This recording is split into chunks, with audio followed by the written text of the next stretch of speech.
Howdy, howdy. We are live on a Friday night, and there is no new Star Trek TV show out right now to talk about, but there is a Star Trek audio drama coming out on YouTube and podcast platforms.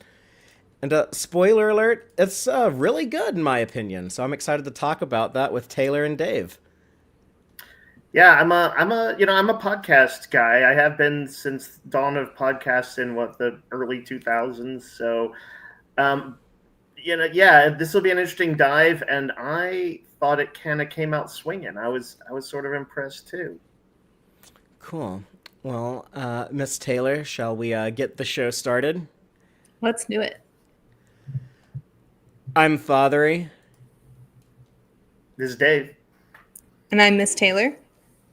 And this is Tex-Trek.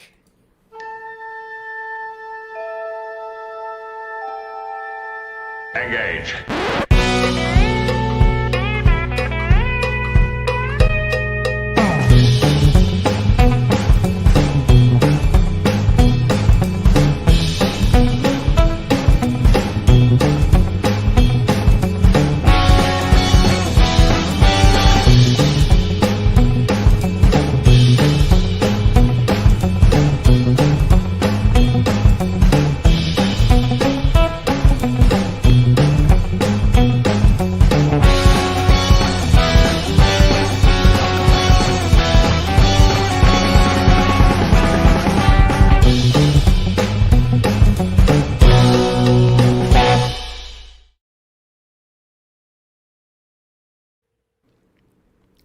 Welcome back aboard the Starship Texas for the 348th installment of the Tex-Trek podcast, the home of Star Trek fandom from deep in the heart of Texas, where we take a deep look at Star Trek old and new. And tonight we are discussing Star Trek Con episodes 1 and 2. So both Paradise and Shaharzad. I think I got it right. Written by Kirsten Beyer and David Mack, story by Nicholas Meyer, and directed by Fred Greenhog. And before we get started on this, just a little bit of quick housekeeping. I need to give a big thank you and shout out to the wonderful, delightful Patreon supporters who keep the Starship Texas flying. So thank you so very much from the bottom of my heart. Starfleet Sohel, Cake is Eternal, Crazy Dutchie, Joanne Robertson, John Daw, Geek Filter, Quarkspar, Matthew Averett, Braxton, Chuck A, Joel Vallis, Arthur Lamoureux, our associate producer Chris Garris, Dave Farabee, Dave A. Gregory, Joe Saporito, Wanda Valentine, Rin, and our anonymous supporters. I just want to remind everyone that we have monthly watch parties with our patrons, and if you are watching or listening to this on Friday when we're live, you are in luck because you haven't missed the September watch party yet. There's still time to sign up on the Patreon and attend that. You can come in as little as $2 a month, and that will get you into our watch party we're having tomorrow, Saturday 20th at 3 o'clock Central Time. We're watching the TNG episode Frame of Mind. It's one where Riker goes a little crazy, and he's unsure if he's in an insane asylum or if he's a Starfleet officer undercover, or what the hell's going on with them. So a little psychological horror, I guess. I like Riker's crazy face. Yeah, he makes some interesting crazy faces in that. He's got a good one. It's a little bit of remembrance of the '60s. I feel like. But that'll be a fun one to watch. And again, that's open to anyone in the Patreon. You can come in as little as $2 a month to join. And if you can afford to be more generous, there are some additional perks as well. Like if you can help at the bridge crew level, we'll throw additional watch parties for your birthday. So if anyone is currently a patron at the bridge crew level or higher, and you have a birthday in the month of October, let me know if you'd like to schedule a watch party. We can get that scheduled. So I'm excited to talk about Star Trek Con. This will be a little bit of a new adventure for us to talk about a Star Trek audio drama instead of like a Star. We've covered some books and comics and non-TV movie things before, but this is a bit of a What's new weird arena. is I know that some people, the books, the comics, they don't kind of tune in as much for that. It just doesn't kind of have the immediacy. It doesn't quite feel as real. something about having the voice actors, I think, makes this feel a little realer. You know, you got Takei, you got Tim Russ, and it sort of straddles that line, I think, between, you know, a TV show and some other medium.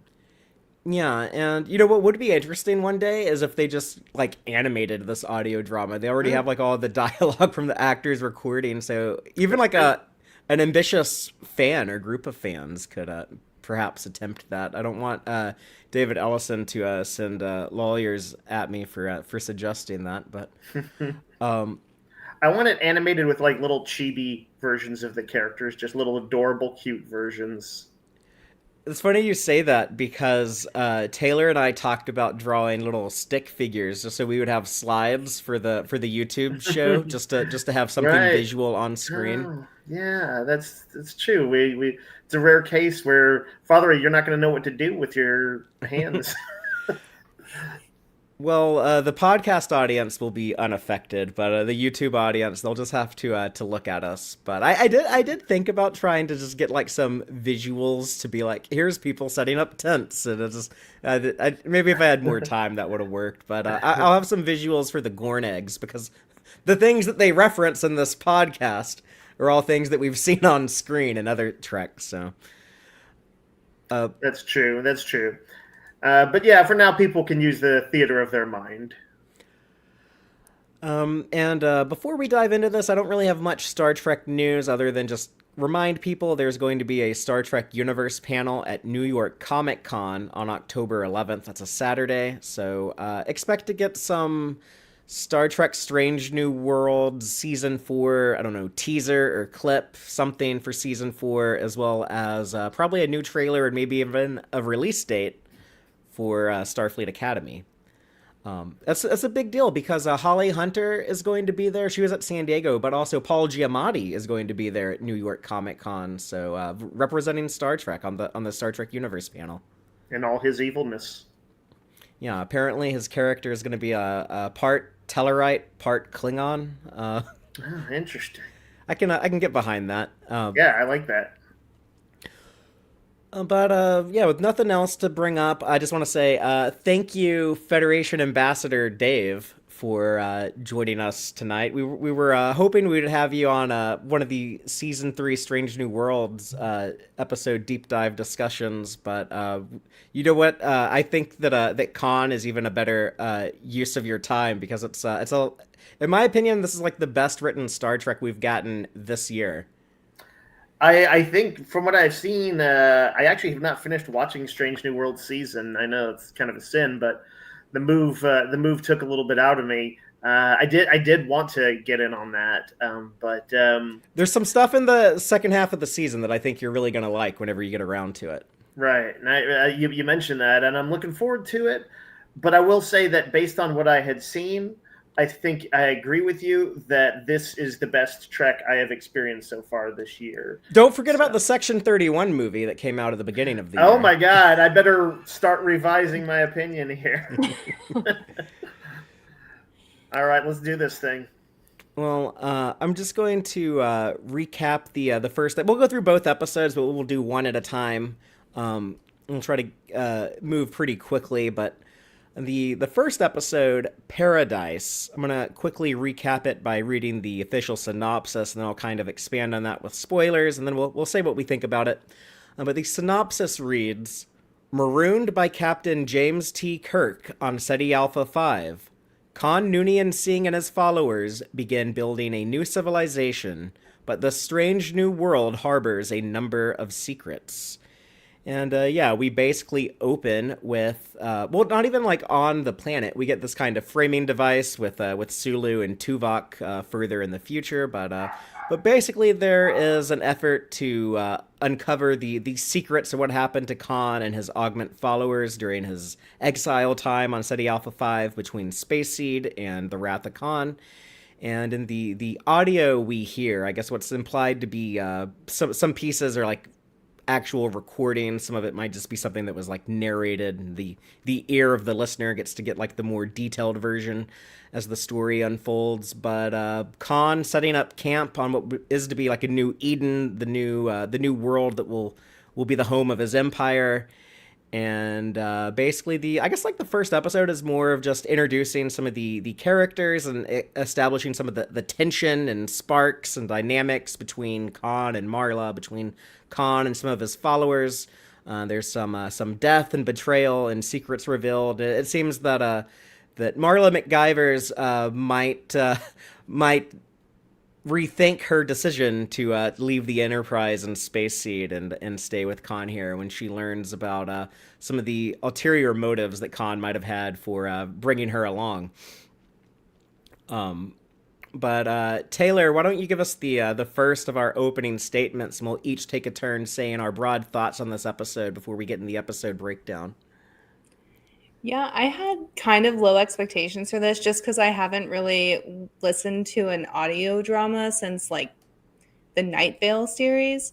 And I was really impressed with the production value in this. Like, there's a lot of great sounds and music that goes along with the narration and like the voice acting. Um, but yeah, I was really impressed with this. I like the story a lot, and I like getting to know Marla and Khan better and seeing kind of like a lot of their conflict and communication issues, and also like seeing them be on a planet and like kind of getting to know like more about Khan. And I think that's really exciting, like knowing the beginning of his story and then knowing the end of his story. So it's just really fun to like get the bits and pieces in between. And I really like Rosalind Delir with the Sulu and Tuvok stuff as well. Just having like that hearing from the civilian resource allocation at the beginning was really cool to kind of see her input. And I'm really interested to learn more about her just as much as I am learning more about Marla and Khan. So I think I'm really excited. And I don't know. I'm hoping we get to hear more about Rosalind Delir as the show goes on, because she only gets a little bit in the first episode. But yeah, I'm excited for more. And I'm excited for these 2 episodes to talk about them with y'all. I think her last name's just Lear, Dr. Lear.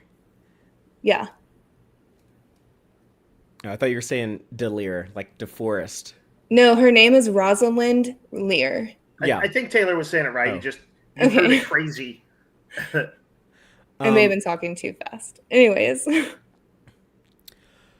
Well, yeah, for me, this first episode, I really appreciated, like you were saying, having that framing device with Sulu and Tuvok, partly because it just helps make this feel so much more Star Trek, especially when you're getting like, transporter sound effects and stuff like that. It's so easy for the eye of your imagination to just, paint the picture based on these familiar Star Trek sounds. But more importantly, just for the story to, like Star Trek tends to not be stories about, tyrants and their failed empires. It's just very removed from that Roddenberry style examination of the human experience by looking at it through this more optimistic future that we want to aspire to.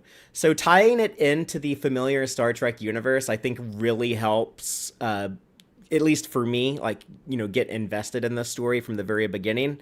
And it is interesting. I kind of missed having that in the second episode. We don't have any any George Takei or Tim Russ appearing in the second episode, but in the first episode, it does its job of like getting me invested in the story. And I also just really enjoyed. I wasn't expecting this, but how they are connecting so many of the dots between Space Seed and Wrath of Khan, and kind of like filling in the blanks of like who some of these characters are, how they might be related to each other. So that shouldn't have caught me off guard. I should have expected that from Kirsten Beyer and David Mack, who are fantastic Star Trek novelists and really know how to have fun connecting those dots and not doing it in kind of an obvious, annoying fan servicey way. So, but yeah, the first episode, I think, just right off the bat, immediately caught my attention and made me very eager to see the story unfold in the remaining 8 episodes. But Dave, what about you? What's your broad thoughts on Paradise? So going into it, I think like Taylor, I didn't have high expectations. In fact, I was kind of nervous I don't know if people remember, but I'm one of the people who doesn't really like Star Trek 6 that much. Sorry, don't hate me. But I just did not feel that Nicholas Meyer was writing at the level that he was for Wrath of Khan. By the way, sorry about the dog barking in the background. That's one of my new housemates. That's one of his new roommates. Yeah, and as soon as one of my other roommates gets home, that should be all well and good, and it should be any moment now. But until then, who knows? This Ceti dog, as I call it, is loose in the house, and may bark a little in the background. But anyway, I was a little bit worried about the series and whether it could live up, and if it was even a good idea to revisit Khan. Should Trek be poking around and like, oh, is it time to sympathize, a dictator type guy? I felt a little bit of like Sulu did, where he's like, I beg your pardon, in the opening framing scenes. But I'm pleased to say after 2 episodes, I feel like they really did come through on pretty much all fronts. And I think maybe the heart of it is probably that they had, a veteran Trek writer in Kirsten Beyer and novelist and David Mack, turning out, I think, some really good scripts. They went almost immediately to sort of a deeper places than I expected them to. There's stuff in there about Sulu did voiced my own worries a little bit early on, like, do we really want to do this?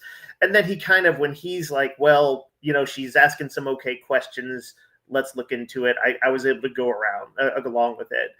But I also love that they, the surprising discussion about fertility as it relates to the augments, the kind of drama between Khan and his followers and Marla, even though we know all their fates.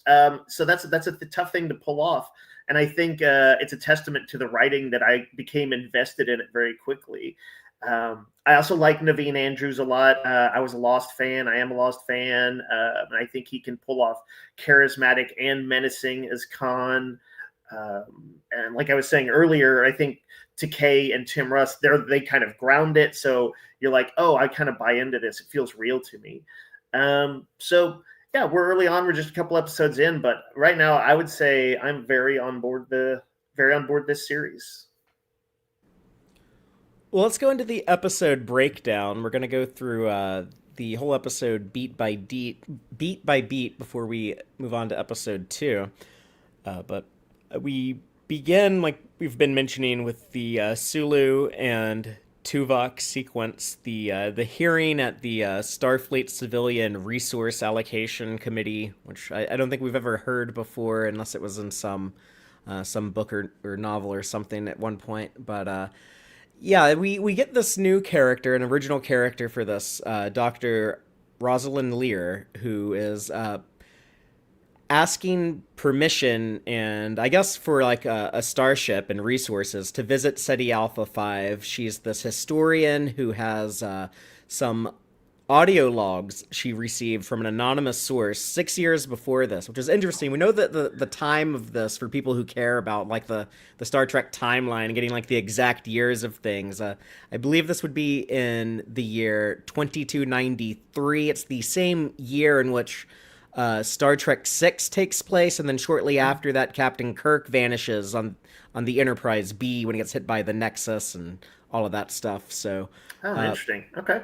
So, because Sulu says this is 3 months after the presumed death of Captain Kirk, so it's either 93 or early 94.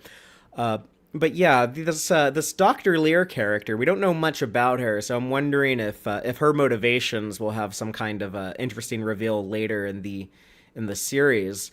But yeah, she seems to be eager to find out, as much information as she can on Khan, to both try to be like, oh, well, maybe there's a lot more to this guy than we knew, and maybe he's not so bad after all, and also, B, she seems to be thinking that, like, what if Kirk knew that life on Ceti Alpha V would be hell? He knew that for some reason Ceti Alpha 6 was going to explode a few months later after abandoning Khan here, and like giving him the entire villain motivation for Star Trek II: The Wrath of Khan.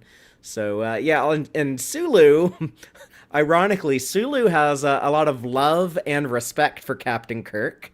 He thinks that Kirk is an outstanding, great guy, and he hates that someone is bad mouthing Kirk. How dare you suggest such a thing? And what does he say? History has been more than fair to Khan Noonien Singh. Like he's like, I was there for Space Seed, I was there for Wrath of Khan. This guy is a giant asshole, and he kind of. He volunteers. He's like, well, me and the Excelsior will take this Dr. Lear to Ceti Alpha 5 to look for these audio logs. But it's almost kind of, you can infer that like, oh yeah, Sulu's doing that so that he can he's going to be kind of in control of what information comes out of this. He'll be able to like get his spin on things. That was my read of it. But he seemed like he was. I think he was genuine when he said she's asking some fair questions. He didn't seem too duplicitous there or anything. I kind of took him at face value there. But yeah, he was clearly offended by a lot of the stuff she was saying. And I like, Father, you mentioned there's kind of two mysteries that are already introduced in just this opening sequence. One is who sent her those Lieutenant McGivers logs, this at this late stage. And also, they did say that she had sent excerpts to like Starfleet, but they were heavily redacted. I'm like, well, what did she redact? Is she just like, I don't want to show you all my research, even though you're gonna fund essentially a trip or use Starfleet resources for this? What did she hide in there? Is there?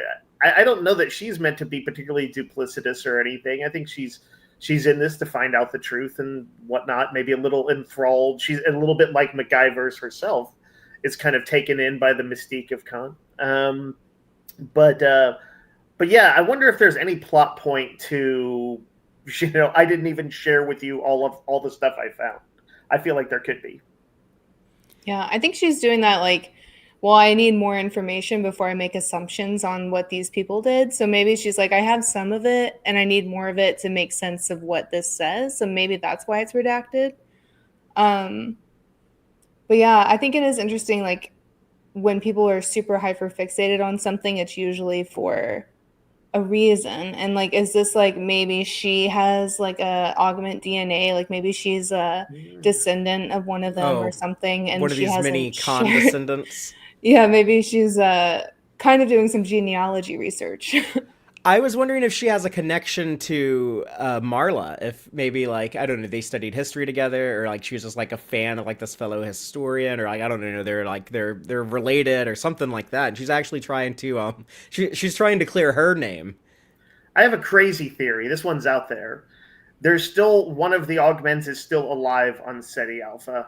And sent those. Somebody stayed behind. Maybe they've got some underground thing built that elsewhere. Maybe it's because like, did we really get a sense that Khan did a careful inventory when he left the planet on the Reliant? Yeah, he's pretty unstable. In also, days, people could have been exiled in that time. We already know that he was gearing up to exile somebody. And I'm just wondering, could something like that have happened? Is it possible that there is still some other survivor out there?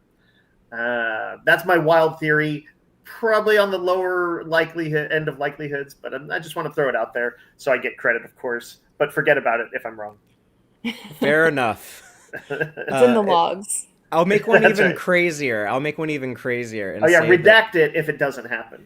What if this is McGivers and she somehow escaped the planet and then she's been living life as this other identity, Dr. Lear, and now she's trying to recover her own logs? I actually don't think that's true, but wouldn't that be crazy though? Like if she wanted to get off, and that Khan feeling that he'd lost her is like what drove him to madness and to nearly kill Kirk and get the Genesis device all out there. And she was just like, oh yeah, I was just trying to leave my deadbeat ex behind. Yeah. I didn't know. Or maybe she faked her death to escape, and I have a feeling it's pretty hard to fake your death from Ceti eels. Yeah, probably. So I think that's also on the lower end of likelihoods. But let's put it on the. It's on the table. It's on the table. Another crazy theory is that she's actually super young because we don't know her age, and she's the offspring of Khan and Marla that somehow escaped. Who knows? I do feel like there is going to be some legacy element, something that has lived on and survived in some way, even if it's just information or a descendant. We don't know what happened exactly. I don't think we know how, was it Joaquin, his Khan's best buddy, we don't know what happened to his wife. She died, right? Mhm. Right. Yeah. Presumably before they left Earth on the Botany Bay. But is it possible she faked that because people were hunting for them and then they had to go before they could ever find out? So just there's possibilities. Yeah, we've got lots of options out there. It could go anywhere. Wild theories everywhere. Let's put up the whiteboard. Yeah, for real. Just moving along, they do this Excelsior landing party mission where Tuvok and Dr. Lear beam down to Ceti Alpha V, and it was really cool just to hear it. But you hear the familiar transporter sound effect, and you can just picture so much like the Wrath of Khan, but these two figures beaming down to this stormy windstorm desert planet and finding this iconic location where Chekhov famously gets a bug in his ear. But it's just cool to have like Tuvok from Voyager walking around and they're digging around and they find 100 tapes of documentation. And I love that they're remembering that in Star Trek they do use tapes. That's not just like old school weird 20th century computer lingo, but they're still like today in real life in 2025. A lot of your big data storage still uses tape. Interesting. So yeah, just some form of tape still has some function in the future. I like that. I feel like something like that sounds like David Mack to me, who I know has a real love of the lore. Like me, I feel like he's maybe got the deepest love there. Yeah, David Mack, who we've interviewed on the show. Dave and I talked to him last year, I believe. Had he signed on to this at the time? Probably, but unknown to us at the time. So. Right, probably not something that he could go talking about at the moment. I would love to ask him about some of the stuff after. I want to wait till this is all done, and then you can just talk about everything. Doesn't have to worry about doesn't have to worry about redacting things from the historical record. Shall we? Well, I want to say, Taylor had mentioned, I think, some of the soundscapes and audio dramas, and this does, by the way, I don't listen to a ton of them, but I've listened to enough to know that this has a generally high production quality to it.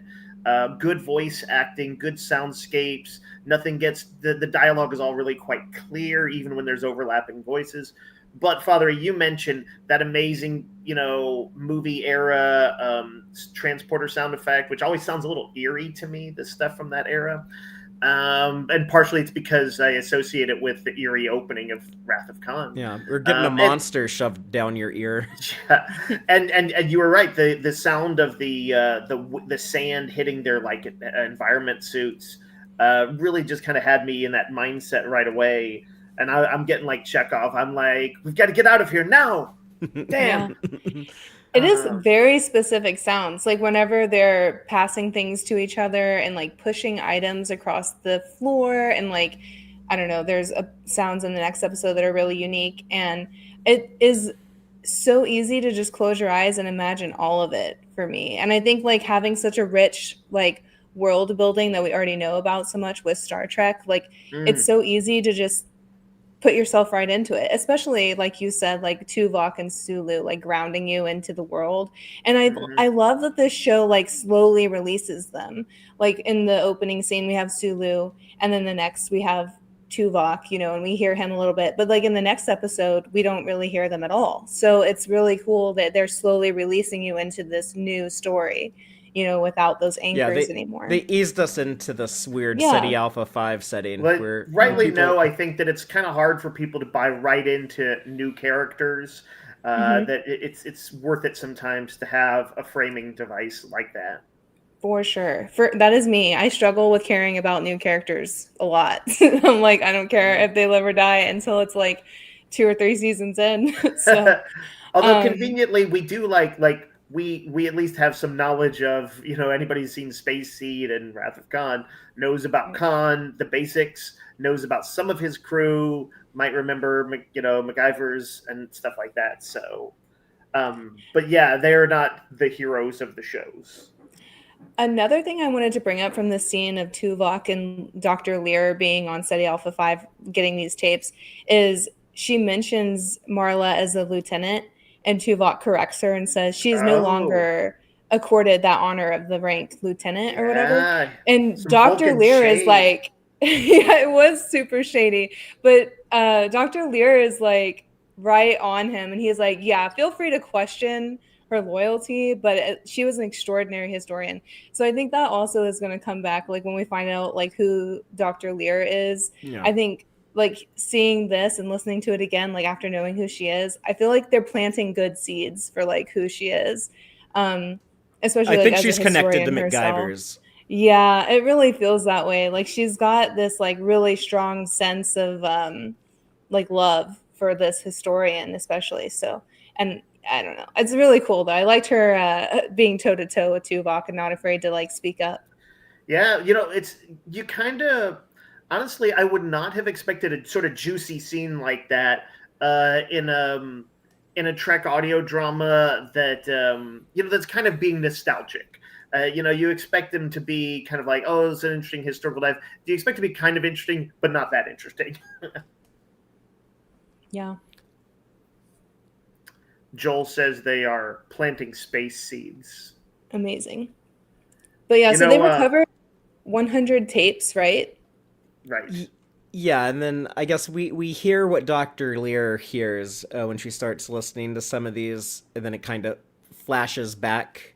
But we get some narration from Khan himself talking about wanting to create this epic paradise. You can tell like he's very, very full of himself, but very much how he was written in Space Seed. Very grandiose. Yeah, but we get to meet some of these other characters. We get Ivan, the aggressive Russian guy. And, they talk about they have like all these old war stories from like for example in Kuwait, 6 augments could like lift a tank.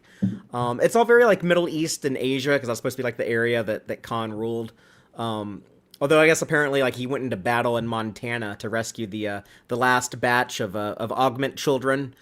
They talk about that. Although, I feel like I think we hear Marla mention that, but or I think is that that was in the sample that was played by Lear in the hearing. But we know that from Hugo mentioned it, and we hear it ourselves that Khan has a gift for oratory, and I'm like, well, is that the truth of what happened, or is that something Khan said to inspire the troops and rally them? I wonder, sometimes I think they want us to take things at face value. And like when Khan shows vulnerability and he talks to Joaquin about being vulnerable, I think that's real. He's telling his best friend, no reason to doubt that. But there are other times when I'm like, I wonder if we're going to find out that any of this is bullshit. Yeah, no, that's a good point. Or partially bullshit. But yeah, I think the Babylon Lions, as he calls them, that at least that story is true because like that was just like Khan talking to Ivan. And this guy's close to him. We know Joaquin is like his best, kind of his second in command or his closest confidant, I guess. But Ivan, at some point in like the next episode, he says, "Once again, we are of the same mind as always," or something like that. And I was like, "Oh, okay. This very warrior type, straightforward guy is kind of close to his heart too." But these are like his 2 best friends. These are like his Spock and his McCoy, I guess. Yeah.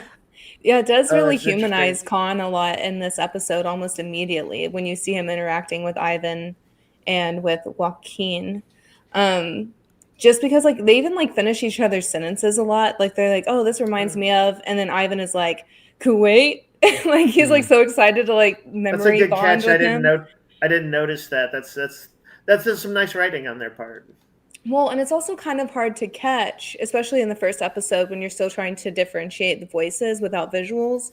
because like they're both men, you know, and so they kind of sound So similar. all men sound alike, even if No, one has a Spanish accent and one has a Russian accent. well, I did have to listen to it a couple times to be sure that it was Ivan that had interrupted Khan and not Khan still talking. But that is an audio processing disorder, so maybe some people are better at recognizing a voice change. But I thought it was cool, like how often this audio drama has interruptions between characters. Even later, we're not there yet, but the women in the med bay, they have some interruptions I think are really interesting. Yeah, there's some kind of next level writing. So yeah. But speaking of the women in the med bay, we are introduced to those characters pretty early. Ursula, the doctor, and her partner, Mado. She seems to be in charge of like the agricultural side of things, like like the food and getting the crops planted. Yeah, like that's who Khan is talking about. Like, just hold off on the rations. We can start planting our own food. And it's funny. Well, I was just gonna say they're very sympathetic when it's just the two of them talking about the life they'd like to have with children. And then who is it? Not Mado, it's the other one. What's her name? Ursula, she can be like really cruel though when she gets to talking to McGivers. They all kind of resent her. But I think that's kind of cool writing that they can be sort of sympathetic at first, and then you're like, oh wow, y'all are pretty hardcore. Y'all are some mean girl, or well, Ursula at least is a mean girl. Yeah, I like the drama and kind of like the politics among these 73 people, right? Because it's the 72 augments from the Botany Bay plus McGivers, a 73 total on this planet. And we learn that some of that population are apparently some horny teenagers that they like to go out in the woods stretching their legs, I guess is what the youngsters call it these days, according to Khan. He's like, is that what the kids are calling it nowadays? They like to release the space seed. Sorry. Oh my God, Dave. Sorry. Well, apparently Khan spread a lot of that around on Earth before Stop, they both left. of y'all. So. No, but this is actually how they taunt Marla. They're like, oh yeah, he brought you along because we're infertile, and that just gives him at least you would be one way that he could, his legacy can continue. And she says, oh yeah, he's like as inconstant as any man I've ever known. Suggesting that she's been with him, or at least is just very well aware of him sleeping around a lot. And they're full mean girls trying to mess her up, and it works. So yeah, what were you gonna say, Father? Oh, I was just gonna mention, one of the kids, or the son of Joaquin, Kim, who's like the guy who is like Khan's right-hand man in The Wrath of Khan. A very similar name to the man who was like the right-hand man to Khan in Space Seed. That's always seemed weird to me that they had such similar names. I was like, are they supposed to be like the same characters and just like I think it Nicholas probably Meyer started out like that, and then somehow Nicholas Meyer and Harv Bennett just like spelled it wrong or something at one point. But yeah, they say that the younger the one from the movie that he says like Joachim seems to be how he says it. So he's like all Joachim. Yeah, it's like the J is a Y in that situation instead of in Joaquin where the J is like a W. But Joachim and Joachim is the son of Joaquin. Yep. Yeah. And later to be crushed by a portion of the bridge falling on him. Yours is the superior or intellect or whatever he says, something like that, right? And then Khan is like, "I will avenge you." Yeah, well, we're gonna see that we already see in these first two episodes some of that bond forming, but clearly there'll be more, and we'll talk more about something that happens in the second episode. Yeah. But yeah, so Marla gets kind of shut down by these by whose name I already forgot. Ursula. Yeah. Earlier in the episode too, I hate that I keep commending this, but I'm going to probably bring it up like several times because I'm very impressed. But one of the things I really liked was when they were first establishing like the Ceti Alpha V scenes, and it kind of opens with Khan talking with Ivan, and then so naturally, I think this like the storyline in this just naturally changes, even though it's all feels like the same scene of like characters kind of rotating in and out of the scene, but Khan being like the center to this part. But like But like he's like walking talking around to the Ivan. settlement. Yeah, like people are Yeah. coming up and And then talking he's to like him. talking to Mm. Ursula, and then Mado comes in and she's like, oh hey, like, oh, I hear y'all talking about me, you know, but then you hear like Ivan exit, and then you hear like Mado enter and Ursula, and they talk for a while, and then you hear like a commotion in the background, and then Ursula and Meadow are like, oh, got a dip because Marla's coming in hot, you know, and then it like changes and Khan is there talking to Marla about their quarters. And it then feels like this very organic kind of tour of the kind of sort of the central survivors. yeah, I think it was really well done. I was very impressed by all that movement when I was listening to it, even like the second time, because the first time I didn't even notice because I was just like listening and just like following exactly what was going on. And then the second time I was like, wow, this is like really good writing that you can understand just with audio that this person has exited the scene and this person has entered the scene. And like you can kind of feel some of like the tension even with not seeing any of the emotion. So it's really well done. I was very impressed by this specific sequence of all of these characters rotating around Khan. In the comments, Cake is Eternal asks, how many settlers were there in total? It's 73. 73, yeah. Yeah, 72 Botany Bay augments plus 1 Enterprise Marla. historian. It occurs to me that this is a little bit Naveen Andrews as Khan. He's already kind of done this in Lost. Was about a bunch of people stranded on an island. There was meant to be many dozens of survivors, but there was really only about 10 or 12 that were the key important ones that you revisited most of the time. So it occurs to me he's got a little experience doing some of this stuff. And some of the big commotion that we hear is Paulo and Joachim getting in a fight. They I guess Paulo is like he's like a racist augment. He's like, oh, you're like a half human. You're only half augment. So it's also weird to me that they call like the non-augments humans, but I guess that's just to make it a little easier for the He also the listener called him to a know what half breed. Yeah, he calls him a mongrel at some point. Yeah. I wonder if how much of that was kind of learned by their. I don't know the people. Did they have like handlers of sorts? They, clearly there was control, and they were sort of bred as maybe as super soldiers. the asshole scientist who created and controlled them like referred to them as like non-humans. Like you're not a human like us. You're this. I feel creature. like it.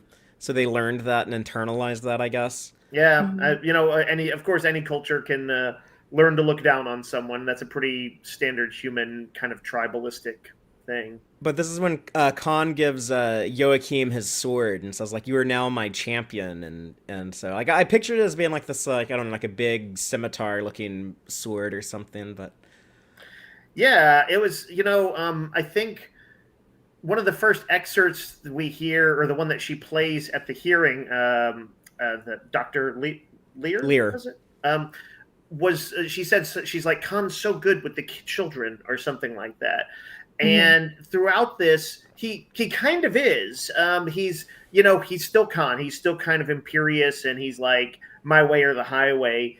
But he's encouraging of them. He seems to try and draw out their strengths, and here you've got this son of like his best friend, and sees that he's kind of at risk, I think, of kind of falling under and becoming like, oh, I'm a bullied person, and he's not going to reach his potential maybe. So Khan may see it as a sort of practical thing too. But it feels like he was really sticking up for his best friend's son, and he wanted to give him something special to help make sure he's, keeps on, keeping his head above water by saying, hey, you're my champion now. Yeah, he's like giving him that confidence and like that protection of Khan. Like no one's really gonna like ostracize him and bully him if Khan is specifically said not to, if they're referring to him as Lord. And so yeah, I agree with you that Khan does a really good job with the kids for the most part, and like in the sense of creating the community and like kind of keeping them in line. But I do think there's a lot of like fear mongering that Khan does. Like I can imagine what his face looks like, you know. Oh Like, I'd yeah, be yeah. scared. I'd This be sudden, scared to sudden upset him. scowl. Yeah. And like Marla in one of the scenes we're coming up on, she's like, I'm not going to call you Your Excellency, right? She's like, Yeah. I'm not going to do all this stuff. So Khan is clearly he likes some ceremony too in there, some pomp and circumstance to flatter his ego. But yeah, he does seem pretty genuine with the kids, and the kids who are bullying, he's like, hey, that's how humans were. He's like, we're not going to be that way. And he's like, we got to put that behind us. And he'll do that any number of times in these first 2 episodes to mention something like that, or even just, hey, don't call this. And then is it this episode? The next episode, he's like, don't call it like it's this plant. It's like, in the next one when they're on the he's survey. like, don't call that a not survey mission. deer. Right. Let's come up with our own name for it. He's like, we're forging a new path. That clearly is very important to him. And a lot of times it sounds like it's a more equal, more equitable path that he wants. It's just him at the top of the food chain. Right, as long as you have that hierarchy in place, then like some are more equal than others. All who follow him are the same. But he also knows that if he ever does have kids with Marla, that they would be half augment, half non-augment. So that's I think that's why he kind of takes to young Joachim, or if I'm saying it right. But he knows, like, oh yeah, if I ever have a kid, he would also, be in the same situation of having like a non-augment mom, and so it's kind of that thing where like that's true, yeah. And then we don't know when exactly Marla McGivers is going to die, but spoiler alert: in one of these remaining 7 episodes, she's gonna be dead, and so then maybe like he might kind of see Joachim as like his only chance to like have like what that half Marla child would have been, basically is like right. That's why he kind of becomes like his surrogate son.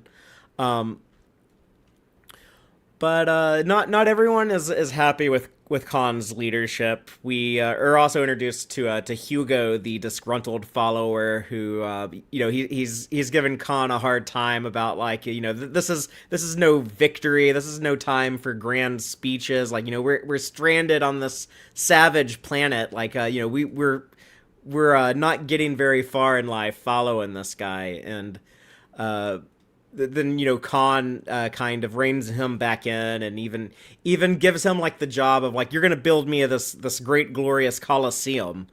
He tells him that I like the way that he worded it. He can't allow a serpent to run free in Eden. So if you're going to stay in the settlement, you have to swear loyalty, or you have like this one shot. You can leave now, but you can never come back. Yeah, Khan shows a sort of surprising amount of mercy, given the lack of mercy we will see from him in the future. I can't remember, or I don't know if they say in anything definitively, but like Hugo will get taken care of by someone else. Do you think Khan knew that was going to happen? I don't. I think that in Khan's mind, he's like, we only have 73 people here to build an entire civilization from. So every single person's like important. Yeah. And he even says, I'm sorry to skip ahead again, but in the next episode, like he even says, like, I'm not losing this many people. Like he says something, he's already upset with like the amount that he has felt that he's lost or whatever. So like he obviously is like, we need body count. So I think he was not expecting what happens at the end of this episode. But I really it's funny enjoyed... to think of Khan as being a little bit innocent to have kind of taken that at face value. But I think it's one of those, he kind of expects to be obeyed, and he's like, there's not a chance that anybody would disobey me or act kind of unilaterally without my orders. And so I think there's ego in there too. Totally. But you were saying?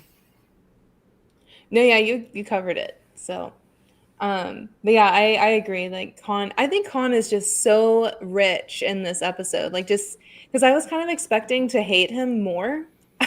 like, Mhm. I don't know, like I like him like as the villain Well, he in actually Space kind of Jade and in Wrath of Khan, but it's so right. cool to humanize him and like get to see the softer parts of him and like him engaging with people that he cares about and being soft with his friends like Ivan and Joaquin.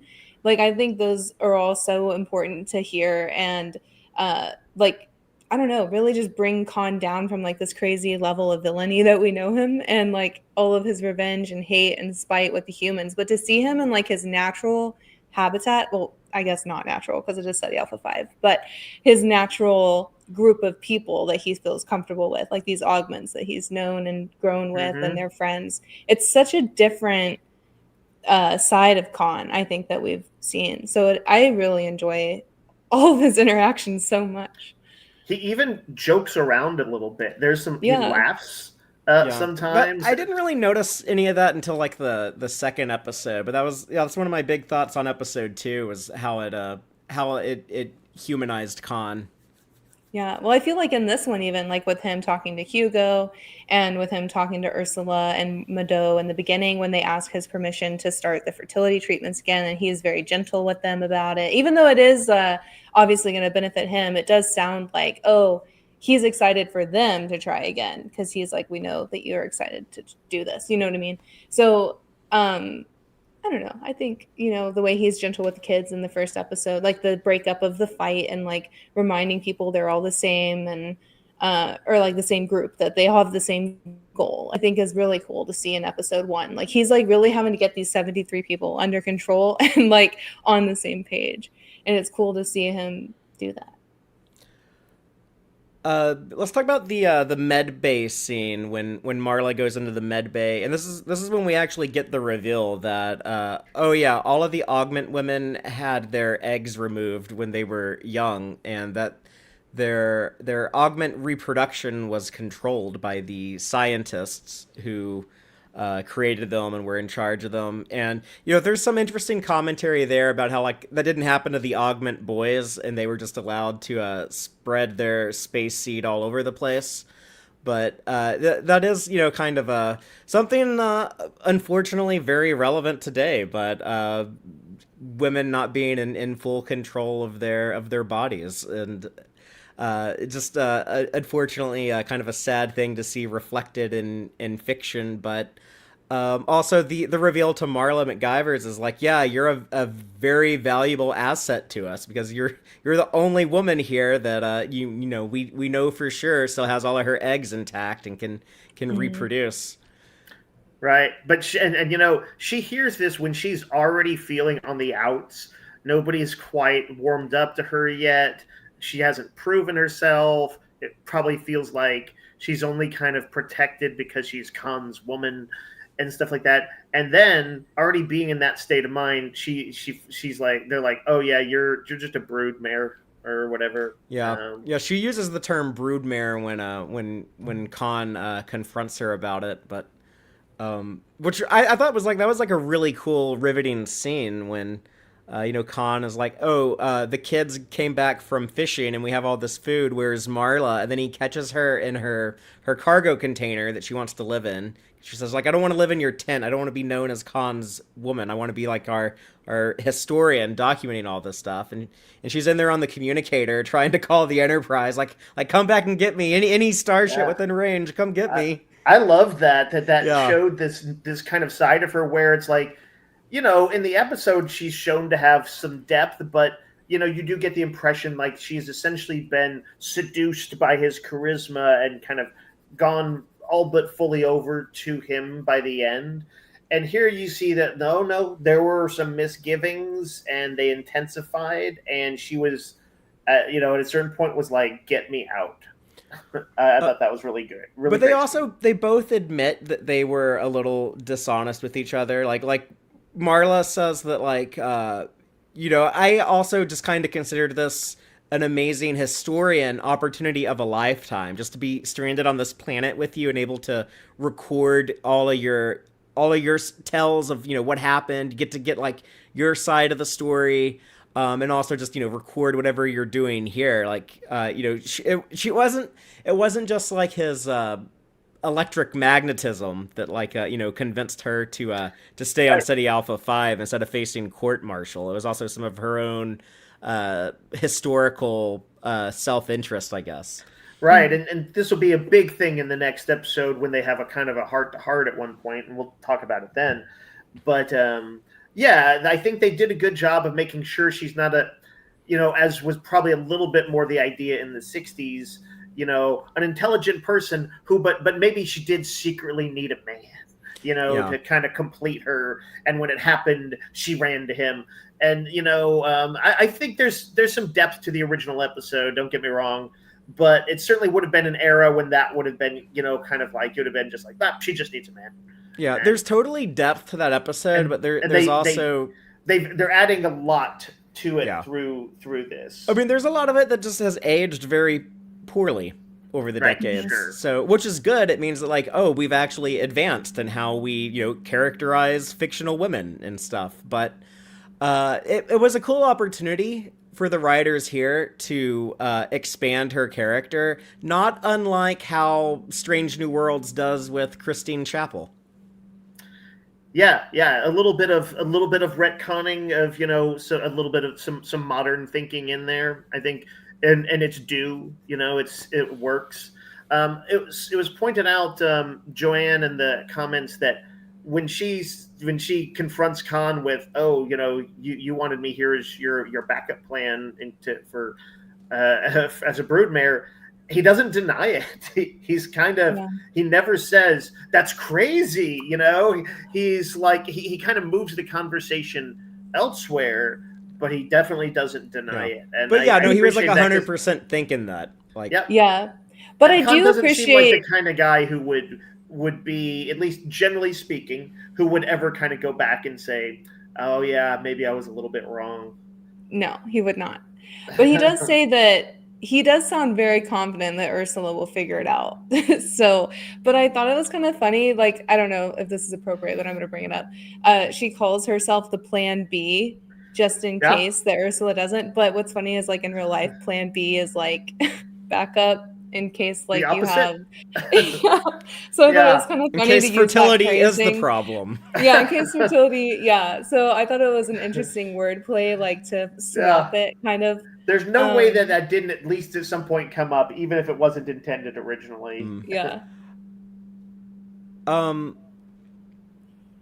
we also get some historical talk about Cortez the Conquistador. So. Oh yeah, this is another juicy scene. Yeah, I think that might have been like a Nicholas Meyer contribution. He was like really into history. I could see it. Yeah, because he tells the story about Cortez burning his ships when he gets to the New World. And I think it's a story that many of us have heard. Right. And she's like, oh, yeah, that's actually kind of apocryphal, or at least partially apocryphal. He actually left one ship for himself in case he needed to bail. He was a big coward. Yeah, Khan likes the romanticized version of history. And he's also, he can manipulate people. He has the cult leader's thoughts about, ability there, and she kind of calls him out on it, and also probably wounds his ego a little bit by kind of likening him. Because I think he was a little bit like, oh, we're like Cortez, we are bold and reckless, and she's like, oh yeah, Cortez was actually a coward. Yeah, he was actually full of shit. Hardcore Marla. I loved all of that conversation between Marla and Khan. I felt like, the chemistry is actually really good between them, because it's like, you have that like hot and cold thing, and also like he needs to be humbled and called out. And I think, like, especially like being this leader, and we're imagining that he's like killed people like who have disagreed with him, right? And so Marla is like standing up and being like, I don't care if you kill me, like, you can't say these things that are incorrect and just like spew this propaganda, especially to me, who's a historian. You can't throw history at me and then me not correct you, like, excuse you. Yeah, so he's mansplaining history to her. Yeah, to a historian. Like, really... Yeah, I loved that. So I really do. I'm really excited with what they're doing with Marla, but I also still kind of am rooting for them to be together, which is kind of a weird place to be in my mind, because like we kind of know like how awful Khan is, but I think that they're good. There's a gut level sort of response to these things sometimes. I remember I was listening to a podcast on Andor, and that one of the podcasters was like, "Oh, I hope, oh my God, Dedra, and what's his name, Cyril. I did at the end of the first season. They're like, I hope they get together. I ship them, and I was like, these are terrible, terrible people. What are you doing?" But there is like an instinctive thing, we kind of we invest ourselves in these characters. Mhm. And we want to see them continue to interact, when I they had the when they opposite have chemistry. I had the opposite reaction when I heard her freaking out in the cargo pod and getting on the communicator and being like, I need like a starship to come get me. I don't want to be trapped here with this madman. I was like, oh my God, I love this. Like, it's like kind of a monkey's paw situation for McGiver. She's like, oh yeah, I can live on this planet with this handsome historical figure I want to learn everything about. And then she's like, oh no, this has gone terrible. But I also love him breaking the communicator because it reminds us of when he breaks the phaser from the fight with Kirk and Space Seed. So the two most iconic props from the original series, he breaks both with his bare hands. I wonder if he can get a TOS style tricorder and break that next. Yeah. I guess what I mean is like the chemistry that I like between Khan and Marla is her challenging him constantly. And I think that he needs that. And I'm glad that she is doing that.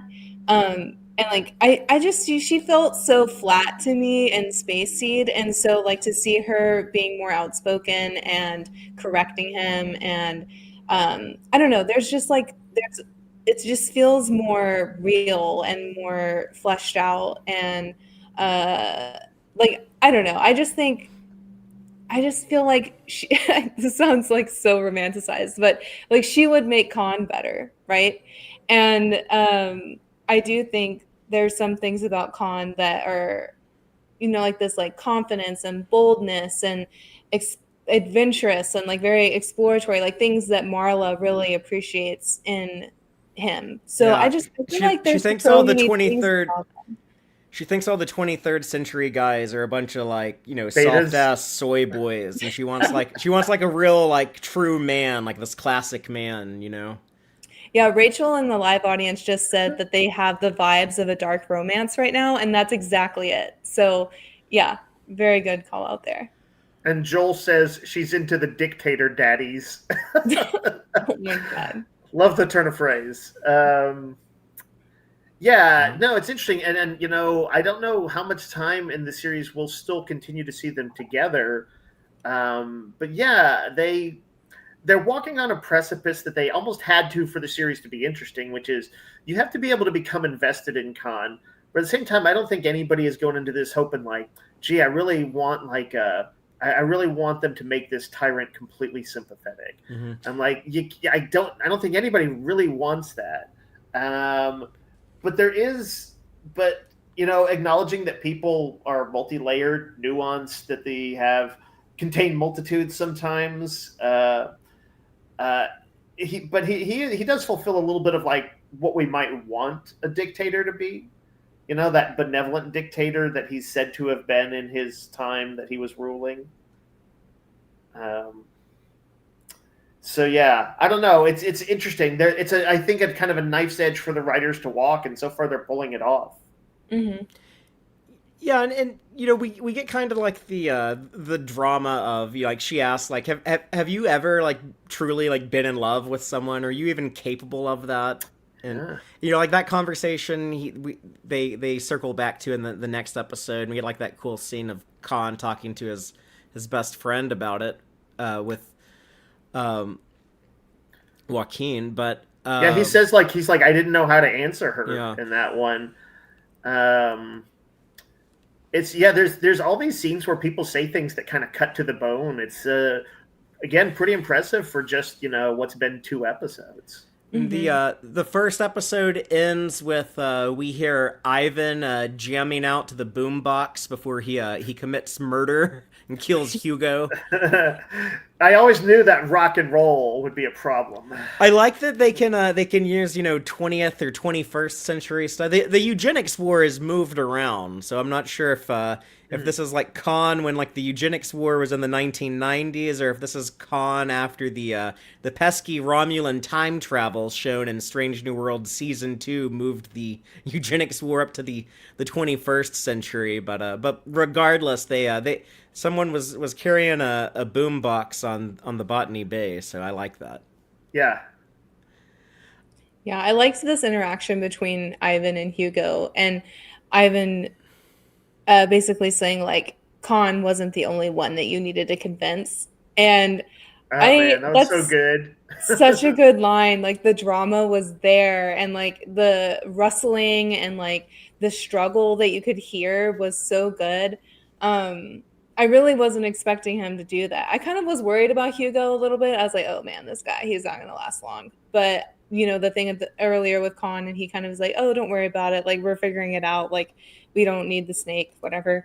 But he's pretty chill in comparison to what we get from Ivan, who was like, yeah, you're gotta go. Yep. I guess Hugo wasn't the strongest of the augments. No. Yeah, or he was easy to push off of a cliff or something if you sneak up on him. But yeah, I guess like he might have been more of an augmented brain than augmented body. There seems to be a bit of variety in that. Like, it's true. In episode 2, we see a little bit of that, and they do pull out of the flashback stuff to Dr. Lear and Tuvok very briefly when Dr. Lear just says, okay, it's going to take me months to organize all of these records, and Tuvok says, you might have 5 days at most, and that's going to be it. So she didn't want to use the AI. Yeah. Yeah. I thought that was a really interesting conversation, because the other thing I was a little bit confused about is why can't she take the tapes with her and then organize them in her studio or like her research lab? And like, why does it have to be on Ceti Alpha V? And I think that kind of pulls back to what Dave is saying, is maybe there's like a secret still there that we have to, like, someone's still there, or there's something else she has to discover, like on top of the logs. Yeah, it'd be wild if, like, in the last chapter or two, if we're, when they pull back to the framing story, it's not just for them to say, well, that was an interesting story we listened to, but there's actual, like, she's beaming down, she's disobeying orders, Tuvok's taking a security team to find her, oh, maybe we're detecting life forms under the desert, we could be in for something like that. I don't want to hype it up too much, because then what if it doesn't happen? But because it also makes me think of like Mado and Ursula working on like the embryo stuff, of them possibly having like frozen like augments or something. Yeah, like they have some on board. Yeah. That's what they were going to use for their pregnancy. Yeah, but it's like, it makes me think maybe they're gonna figure out how to like fertilize and like have them ready to go, and maybe like there's already some, I don't know what it is, but like I do agree with Dave. I think there's something that has to happen on the planet, because now we have like that stopwatch feeling of, we have 5 days, and in my opinion, it's like research she could do from anywhere. So why does she feel like she has to do it from Ceti Alpha V unless she has some kind of like, it's because she wants to find the embryos. Yeah, because there's like that the embryos, because she's an augmented Klingon, and she's going to get it to the Klingon Empire. She's like the dude in the Trouble with Tribbles. Klingons have expressed a lot of interest in human augments. So yeah, she's got 5 days to find that for her Klingon superiors. Yeah. I feel like she's looking for something though, like, because we did have that redaction stuff, like the heavily redacted from the very beginning. So if she's looking for something that she knows is there, she wants someone. Time. Yeah, something or someone. Maybe that's just the sexy stuff. Maybe that's Marla McGivers writing about their erotic adventures, and she was just like, Starfleet's dusty board of whatever resources is not ready for this. Well, there does seem to be a lot of that happening on this planet too, as depicted in episode 2. So if y'all are ready to are you ready to dive into that? Yeah. So Shaharzad, episode 2. I'm going to read the synopsis for this one and then kind of expand on it with spoilers to recap it. But the synopsis reads, As the as they acclimate to the beauty and promise of their new home, Khan and his people also encounter deadly dangers waiting to catch them unawares. And we have wild boars, wild pterodactyls, wild Ceti eels on this planet, and things do get dangerous when on a hunting expedition we get a Ceti eel attack and a Ceti boar attack at the same time. And Khan loses a best friend and goes on a boar hunt mission at the end. But just if we want to each just kind of say our broad thoughts on episode 2 and give an opening statement before we get in the episode breakdown, I don't have much to say, but I'll go first on this one and be pretty quick. But this is the one where the characterization of Khan really impressed me, and I think the writers did a good job of making Khan more palatable than say he was in Space Seed when he's kind of a misogynistic asshole in all the McGivers scenes, and he's like slapping her and yelling at her and stuff and telling her how to wear her hair.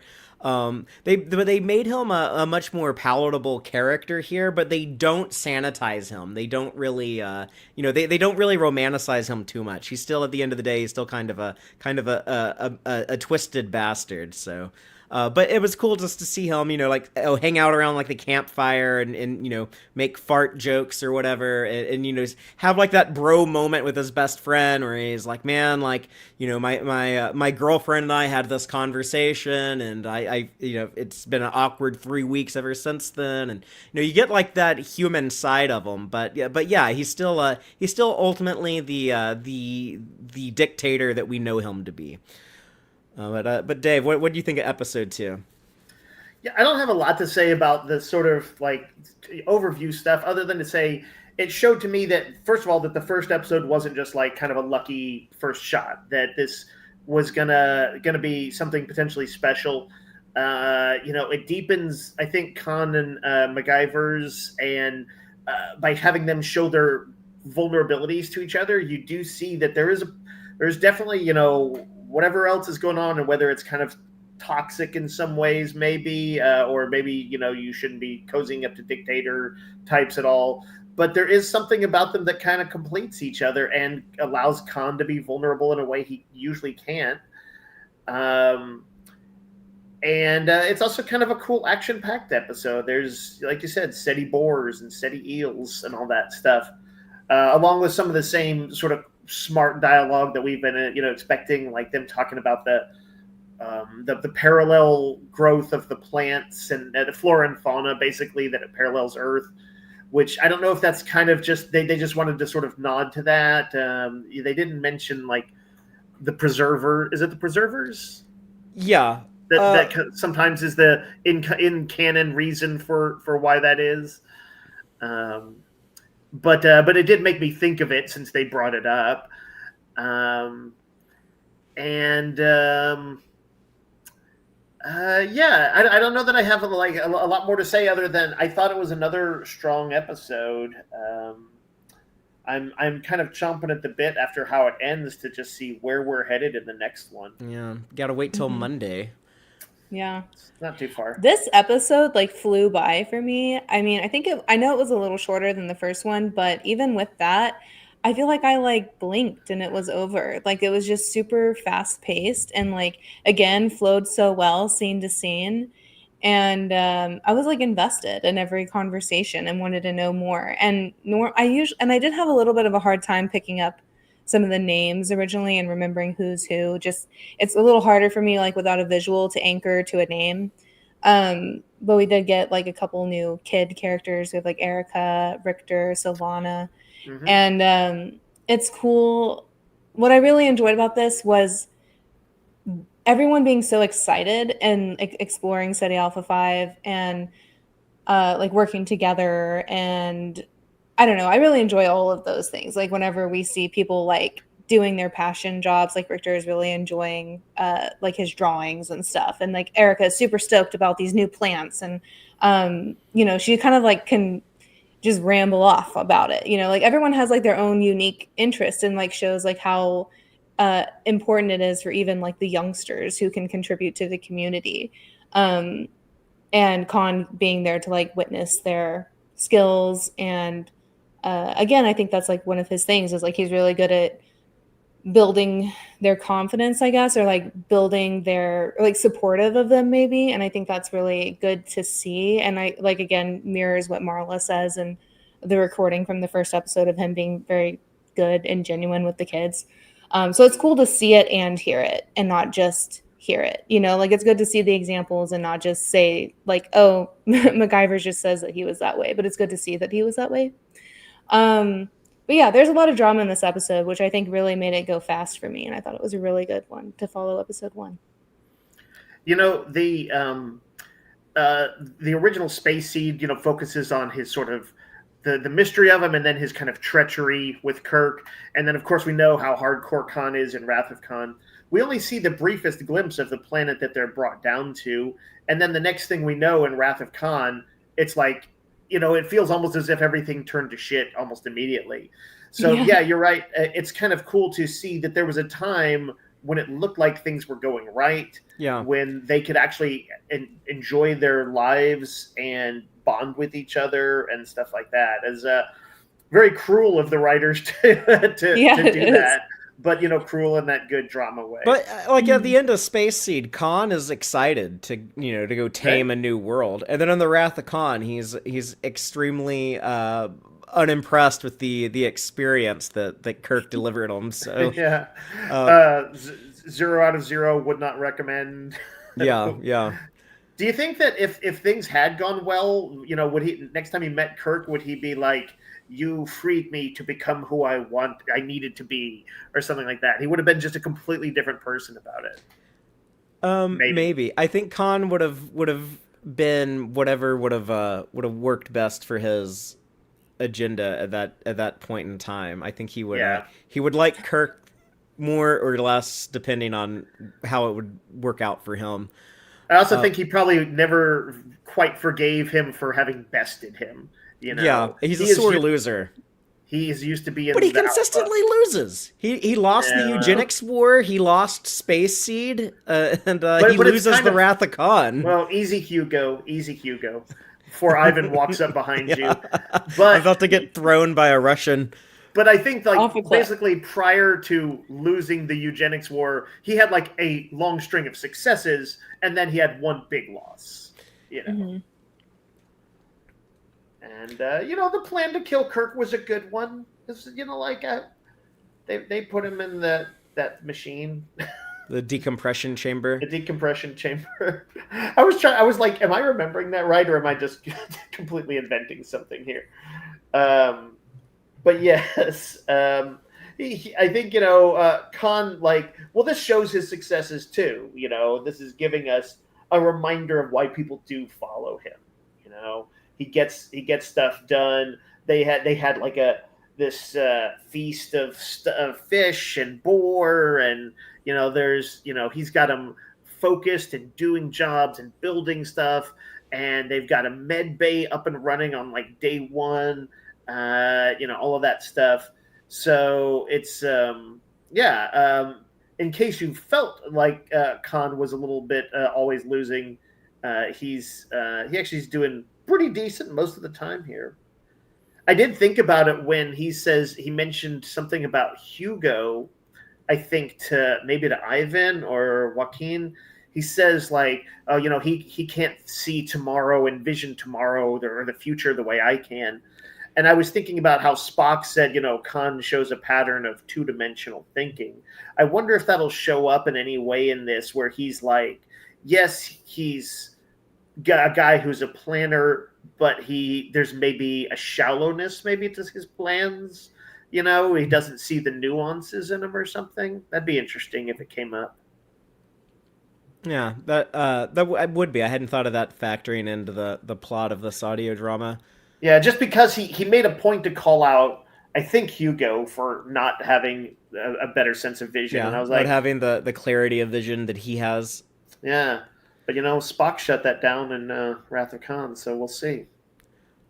Well, let's get into our episode breakdown. We start off with just like a little bit of Dr. Lear just basically saying, "Oh, this is approximately day 29 of exile," and then we go straight back into a flashback.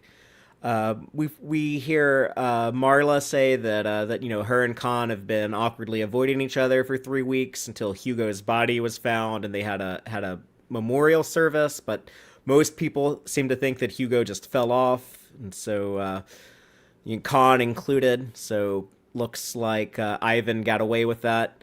Um, and then one day, Khan asks Marla to be part of the survey team. So we knew from the first episode that Erica was one of the youngsters, that she was a young scientist. So she's discovering all these new plants and berries. And Richter, another kid, he's a bit of an artisty kid. He's drawing all these flowers and stuff. And they do a cool thing, and they remind us like, oh yeah, Marla McGivers like to paint in Space Seed. So they Right. kind of have like some art talk between the two of them. And Dave, you mentioned this, but the whole idea of like having like the not ferns, the not deer, like Right. Khan is like, no, we're a new planet, we're a new society. We need to have names for these things. These are all ours. We need to have like ownership of these things. And notice he didn't say, I'm going to name them. He said, you kid, you discovered it. You will name them. He was giving them pride and sense of ownership about what they're doing too. Yeah, and Sylvana, I'm not really sure what she's good for other than distracting Richter, but she's frequently running off in the woods with him, which Khan is also, he's very like tolerant of that. He's like, well, yeah, I don't want to interrupt them or embarrass them, but I really wish people wouldn't like run off on their own. It's it's dangerous on this planet. Yeah, he didn't know how dangerous, but yeah, right now Sylvana hasn't particularly shown her augment skills that we know of. I mean, superior, they're like these genetically engineered people. We know that they have, superior brains, superior bodies, and dangerously superior ambitions. I guess some of them have these enhanced sex drives too. It sounds like, but I guess. But you have all like these young teenagers, and I guess like none of them can get pregnant. So why wouldn't they be binging their heads off with there's nothing else to do on this planet? It sounds like so. It is funny because Richter is made to be kind of a nerdy artist type who he specifically kind of Sylvana in that relationship. She's also kind of a mean girl type, and he's like, hey, I'm working. I can't go off into the forest with you right now. But then he's like, okay, now let's go. So, apparently he can be distracted. Well, he is the best artist any of them have ever seen. Yeah, it is one of those things where I kind of wouldn't mind seeing some of that visualized. I want to see what his art looked like. I think it just means that, like, out of the 71 other people I know, he draws the best. So. Everybody else is on stick figures. Yeah. Yeah. He's going to be like, yours is the superior Pictionary drawing. But I guess the kids are studying the plant life, and I guess some of the animals, they find like these duckbill koala bears and Ceti dactyls. But yeah, all that stuff does sound cool. I kind of would like to see it, although it's fun to imagine. But while they're drawing all these new discoveries, Khan goes hunting with Ivan and Joaquin. And that's when we get like that Khan and Joaquin, that best friend talk about, his relationship troubles and it's the Khan is so much more chill with his inner circle than I thought he would be. Like when Ivan interrupts them and he's he calls them ladies. He's like, "Oh, are you two ladies done drinking your tea?" Or whatever he says to kind of you can insult bust his them. balls without being like killed on the spot or anything. Yeah, I'm surprised that Khan wasn't like, like, how dare you insult me? You're lord and ruler, but he's cool with his bros. And then like the wild boar hunt, they have some rifles, they're able to shoot it, but then Ivan, it sounds like, finishes it off with either with like a knife or with like his bare hands. And it reminds you that, like, oh yeah, this guy is aggressive and violent, and maybe even likes to kill. He's killed a big life form in both episodes so far, with a human and now this great boar. That's true. Yeah, he seems to be the brute of the group, no doubt. The most hardcore dude. Although Khan will also go on to kill the shit out of a boar in this one, with sound effects that made it sound like he was stabbing it at, like, super butcher speed. Yeah, like Barry Allen is stabbing it or something. Just like... yeah, absolutely. It seemed like that. You want to talk about like the campfire when they sit down to cut up some boar? It was, I could imagine, like, if you've just been living off of rations that they talk about, like, don't taste particularly good, and then I guess like some fish and seaweed, but nothing else for 3 weeks. If I saw something that looked like like a big fat earth pig walking around, it might make my mouth water too.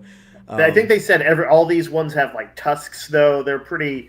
They're like super dangerous boars. But yeah, they get to go ahead and kick back in that scene. Yeah, we get campfire tells. That's the title of the episode. Shaharzad is the story that McGivers tells. Yeah, and it's interesting that it's a story about a very amorous king and a murderous king. Well, he's a sultan. He was to be fair, Dave, it was a less civilized time back then. But show some respect. He was a sultan. Like, that's not like Khan is correcting her. Like he identifies with the murderous sultan who like killed all of his wives. Yeah. Yep. Kind of. It's interesting there because it also suggests that she feels like she's on the chopping block, because she's the one spinning the story. She identifies with Shaharzad in this case, and we know she's on the outs with most of the people. Yeah, no one's going to stand up for her. They're very kind of tribalistic about themselves, and we know somewhat why. They have little reason to trust people, but yeah, she identified as the person who's both the clever hero of the 1001 Tales of Arabian Nights, as well as threatened every single night. It's a pretty clever story within a story, I think. Yeah, and again, I also think this is a Nicholas Meyer thing. That makes sense. And it'd be interesting to talk to, David Mack, if we can, about, and ask some of the questions about that. But it does, you're right, it speaks to him, and kind of the same, he brought Herman Melville and Milton and, Paradise Lost and stuff like that to Wrath of Khan. Well, to be fair, Milton is mentioned in Space Seed, so TOS had that one. Oh, that's right. That's right. Yeah. But yeah. Nicholas Meyer saw that and was like, "Oh, okay, this guy's into classic literature. This is my bread and butter. Let's go. I got this guy's number." I like when Marla asks Khan, "Why don't you tell a story?" She wants to hear some like juicy, first-hand perspective tell of the eugenics wars or something, and then Khan, like, he doesn't want to talk about like his war criminal past. He gets all pissy when he's asked to recant some of his own history. Well, she also is that the point where she's saying, like, where they're talking about him being a more benevolent person by the standards of the time? It's almost like he doesn't want to he doesn't want to show vulnerability in front of his people. I think he as much as says that later, that the kind of conversations she has are too open. He kind of wants, I think, bro talk, not like, tell me about, what your heart was like. And, did you know true fear and love and things like that? And he's like, oh man, I don't like this. He is caught off guard. Yeah. You get like this interesting conversation about like the value of truth, and, like, as the historian, obviously Marla McGivers thinks the truth is very important and everything should be, recorded and preserved as accurately as possible. And Khan is just more about like, well, what what if the truth doesn't make people like me as much? You know, that's like the main thing, is like keeping everyone united with Right. me in control. You know, that's the most important thing here, obviously. You know, who cares what's true and what isn't, as long as we have this reality that I'm trying to construct. But she also deals a blow to his ego when she said, "Hey, why don't you set the history book straight?" And because since history is written by the victors, and he's like, "Oh, so he's like, I wasn't the victor. Yeah, you really want to throw that in my face?" And He's very thin-skinned, isn't he? Like Khan, he's kind like a of lot of narcissists, yeah. he's some kind of narcissist. It seems like Mm-hmm. always has seemed like that. And yeah, she didn't. I don't think she doesn't see it. She is trying to be like this person she loves, or is starting to love. Maybe she's like wants to connect with him, and she doesn't know that she's sort of threatening him with the questions she's answers, or he perceives it as a threat anyway, to kind of be vulnerable in a way she is asking. And you Yeah. also get the sense that his entire life he's avoided self-reflection. Like he tells her, like, I'm not used to the level of self-reflection that would be required to to answer these questions, to tell you these stories. It's like, oh yeah, he's never had to evaluate his own actions, because he probably knows, if I sat here and thought about this, I don't know if I could justify some of the terrible things I've done. So I'm just not even going to bother. Like, why does it matter? Let's just stop talking about the past. Let's just not even worry about that stuff. Let's move on. Let's move on.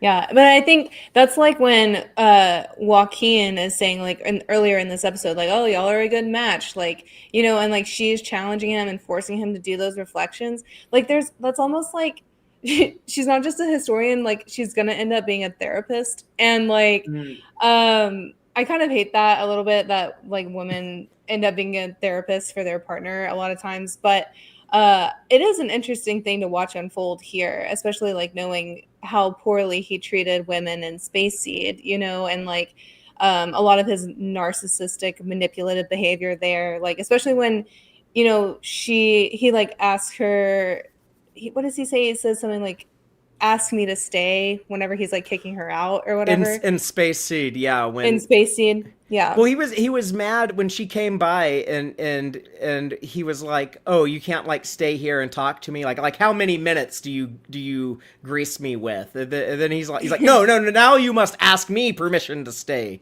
in my Yeah. presence." So I think we've come a long way from there to here. And I Yeah, love seeing he's this, more like, palatable, but he still sucks, which I like. yeah, I eat that up. it's like, oh, we're fleshing out why he sucks, and like expanding on the manipulation and like the lack of self-reflection, like y'all have already talked about. But I I really, noticed I noticed he apologized to her, but it was kind of a non-apology apology. He's like, yeah, I don't yeah, know what I've done to offend you or how I could have. He's like, but sorry about it. And yeah. like for him, that is being vulnerable, but that's also a bullshit apology. It's also an extreme example too, or maybe not extreme, I shouldn't say that, but where he's more open and vulnerable with his male friends because he respects them more, because they're probably men, and because he's probably fought alongside them, so he has more trust with them and stuff. But like in general, it does feel very sexist that he's going to Mm-hmm. be not as forthcoming with Marla, especially when he's like chosen her and brought her here and is a historian and doing her freaking job, and like he wants to balk at that. So I'm interested to see like how much or how little he changes, like with the Marla interactions. Like how much is she going to get through to him, Mm. you know? That was one of the ideas I thought about they could go with this audio drama, is what if like Marla does, quote unquote, like what if she fixes Khan and makes him into a nice guy, but then she dies and like it all goes to hell. Unravels. Yeah, yeah. I think it is interesting because I think she's forcing Khan to look like, to take her seriously. Like, and also I think it's telling with Erica as well, where he's like learning to respect her as a scientist. I think he already does though, like as an augment, like he's already like, I have the respect for augments, but like a human woman, no respect, right? So I think it's interesting to see how their relationship is going to grow and change. I'm interested to know if he's going to like start to see her more as an equal, in future episodes.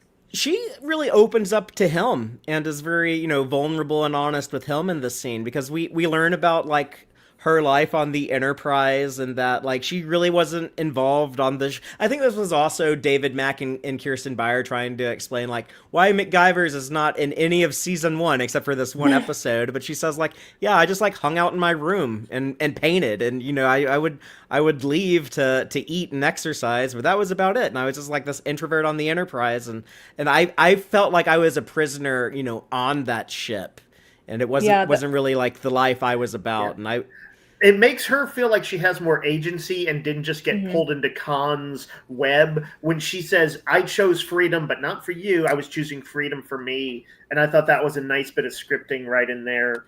Absolutely, yeah. Because she clearly did not feel seen in any way on the Enterprise. And it doesn't like, I thought it was cleverly done, because it's not like anybody was ever harsh to her.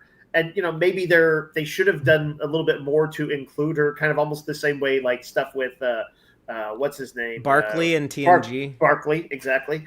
But they weren't necessarily doing anything bad. She was a little bit of a prisoner of herself, too.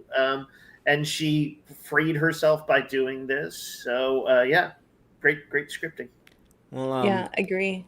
Anything else on this episode before it all goes to hell with the Ceti Ill? We get like a Ceti Ill attack and a Boar attack at the same time. And the Ceti Ill didn't do too much in this one. It was just like on her leg, right? Well, she mentioned stepping on a bug with a hard shell earlier in the episode. Right. So if you've seen the Wrath of Khan, you're thinking like, oh shit, here it comes. And then here, when she comes screaming back into camp. It's Sylvana. She had snuck off with Richter again, and came back with this. I was kind of confused. This is the one time in these 2 episodes where I wasn't real sure what was happening with the audio, but it sounds like it must have been like one of the mama Ceti Eels, like the big bug that like the little bugs come out of its back. So But it sounds like the big one is like on her leg, and then some of the larvae are crawling off onto her and crawling like up her leg and stuff. So, which is kind of like creepy to think about, a creepy crawly kind of thing. I was totally imagining it like in The Mummy when the beetle is like under the skin, like, and you can see it crawling up her leg under the skin, and that they were gonna have to like cut it out of her. That's where I thought it was going. But I think they have to go in your ear, but I mean, they could enter your body some other way. That's disturbing to think about. When Khan talks in Wrath of Khan about like, didn't he say like just like how many that thing killed? 20. Like, yeah. And did he say like in a certain span of time, like in 1 week or one night or something? I would have to go back and double check. But what I was trying to remember is like, is the idea that 20 of them died because of the larvae getting into them and like, making them kind of go brain dead? Or was it the big mother types that was just like chewing up people with its big old chomp pincher jaws? Yeah. We don't quite know, right? Yeah. This it's kind of gonna give this audio drama kind of a horror element. Like we know there are these little monsters. They're gonna kill several of them, and we don't know where poor Richter is. So I think he's gonna be victim number 1 to the Ceti Ill fatalities. Oh yeah. But these boar can kill people too. We get like a boar attack on Joaquin. That takes out Khan's best friend in the 2nd episode. Right, yeah, there's big emotional sort of beats happening in there, and Khan is very much like, I will go face, Yeah, I love him trying to mano. He's trying to like almost reason it with it, like one warlord or like tribal leader to another. He's like, Beast, it was I who gave the order to kill your mate. It is I you want to attack. Come get me. It's like, I doubt this boar gives a shit about any of that. But I talk to animals all the time, so that's the level of Khan's ego too. He's like, I will command it to listen to me. Yeah. Well, that's what he says. Like when he like runs off after you're right. to get revenge. He's like, I do not fear the creatures of this world. It is they who should fear me. As if like these boars give a shit about this, human dude on the planet. But Yeah, I don't know that I have any other particular comments other than, I guess we're going to experience kind of two disasters. One is how bad the Ceti eels get, and two is at some point Ceti Alpha 6, I assume, unless they're going to do a second season, will happen in this. And I'm like, how is this show, which is right now kind of walked a line between sort of more serious moments and lighter moments, how dark is it going to get? David Mack can get dark. Like he can, I've read some of his Star Trek work where it does go it's like, man, this is like borderline too dark for Trek. Although like I always enjoy his writing. I remember a Peter David novel where something like that happened, and I was like, Jesus Christ, man. Yeah. But if you are going to get into that more grim territory, I think the story of Khan is a great part of the Star Trek universe to explore that. Like we know it's not going to have a happy ending, so. Right, but it does seem like I think we're going to be in for some surprises. Exactly what form they'll take, I don't know, but they seem to have done like kind of really a lot of work to make sure that there's a lot of hooks to this. You could come for the cool voice acting, the hidden story of Khan, to see these kind of juicy sequence scenes between all of them. There's just like a lot going on, and yeah, there is that at least 2 or 3 mysteries too, like who sent Lear the original tapes. Joel in the live audience is pointing out just in time for Halloween, Khan and the Eels, and yeah, it does have a horror vibe to it. Also, Taylor and I have been watching some of my favorite slasher movies lately. We're almost in October. We're almost into the Halloween season. But I've been watching a lot of Friday the 13th movies with her, and a lot of that is like, oh, look at these young kids trying to sneak away for some hanky-panky in the woods, and then they end up dying. It's like, I'll be damned, that's exactly what happened in this latest episode of Khan. It basically did like a Camp Crystal Lake thing with the Ceti Eels. You have sex, you die. Yeah, I mean, I don't really like that being the moral of the story, but I mean, like, that's the only thing we know about Sylvana, and then she gets attacked by the monster, so. Not dead yet, right? Well, we also know she doesn't like Marla. That's another thing. I love like the catty drama with like these like teen girl augments where she's like don't talk to him like that. He's the best artist any of us have ever seen. Or like Erica told us to sleep under the trees. Like, no, I didn't. Marla did. Just throw Marla under the bus. I love that. Very realistic. Go ahead. What were we saying, Taylor? Oh, I was saying their teenage dialogue is very realistic. It is. But I was worried, like, are they being too uniform in their kind of cruelty to her? But I think there's a specific reason. It's like we know that the women there are all going to be kind of a little put off by her being a human, by her being fertile, and by her being Khan's woman specifically. Like, there's actually I think it's going to be a rare woman in their particular very tight-knit group who could open up to her. And so far we have not seen that person, I guess. I also took it that they were more open to her in episode 1 Paradise, where they're kind of like, oh, she's going to be part of their group, whatever. Like, it kind of felt like, oh, we're going to ease into her. We're going to like learn to like her. But then they had that fight and they didn't talk for 3 weeks. And so everyone like obviously took Khan's side. And so it felt like their fight also made this massive rift between the community and Marla. So I think, because they were watching, like even the kids say, like, are you sure she's Khan's woman? Like, they haven't even been together. He doesn't even look at her anymore. Oh, like, yeah. So I think, like, a little bit of the drama in this episode comes from them seeing mom and dad fighting, and, like, mom and dad split up. And so they're, like, on dad's side, you know? And I think that's why the teenagers get a little sassy with her, too, is, like, they're like, on top of her being human, they also are kind of have like an edge to her, because they're like, oh, we thought you were going to be one of us, but then y'all immediately started fighting and broke up. Like, what is that about? You know? They don't have full context. In the comments, I don't know how you say this, Lawsy Productions, says, here's my theory. I think Dr. Lear could be the daughter of Richter and Sylvana.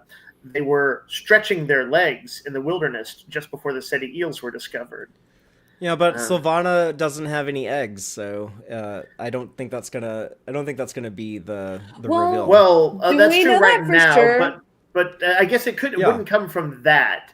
But we don't know where the But story might it sounds go. like Ursula has the medical workaround for that now with the supplies they got from the Enterprise. So. Right. But also, we don't know for sure that the kid augments are also infertile because it sounded like they were. It sounded like had already been done to them when they were young, still on Earth. What if I wasn't sure because it sounded like the older group definitely were like Ursula's group, but I may have misunderstood, but I didn't hear specifically that the teenagers were also affected because they were rescued from a different camp.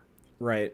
Right. But yeah, they said everyone they say like, Marla, you're like the only fertile woman on this entire planet, so. Right, but if they're referring to the teenagers as kids and not women. I think they were including them in the count, Okay. but I could be wrong though. They're at least of the age right now where they're having the sex. Yeah. So they're somewhat they've somewhat crossed over. What if Sylvana snuck in and stole like the technology because she wants to have Richter's kid? That's why she's like always having sex with Richter. She's trying to get pregnant. Just a thought. If we go with Lawsy Productions' idea right there, so we've got lots of fun theories here. Our listeners have some interesting theories. I think that's not a bad one. And Jill is saying she doesn't want this resolved. She wants multiple seasons because there's like a 15-year period that this covers. I'm not quite that far. I think without sort of core Trek characters that we love, I think it's best kind of being short and sweet. Yeah, I don't think there's going to be any continuations of this story, but who knows if this it's going to be weird to like measure success. Like I don't know what the expectations are at Paramount Plus, and I don't even know if like the people who like were behind making this are even going to be involved going forward with like the new Skydance Paramount corporate structure. Right. But it this is pretty good so far. 2 out of 9 episodes in, I would totally be down for. There's a lot of Star Trek actors out there who can like do voices for if they wanted to continue these types of productions. So Doctor Who does a lot of these, right? For like more audio plays for sure. So and it would be a great, it solves a lot of problems in that. An actor like, okay, yeah, George Takei's voice sounds a little old at this point. He has for a while now. But a lot of these actors could kind of come in and reasonably plausibly play a younger version or anywhere in their timeline. They could be playing contemporary version of themselves for an audio play. And, even a higher budget podcast cannot be as expensive as a show. Yeah, absolutely.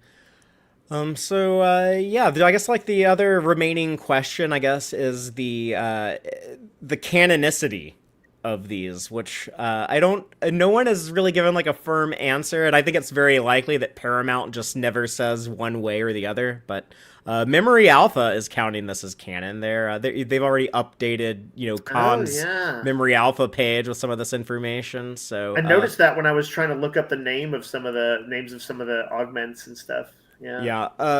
For me personally, I still go by like the old school rules of it has to be on screen to be canon, so only like the animation and live action stuff. But I love this stuff so much that this is all going to be in my head canon until I have something on screen that contradicts any of this.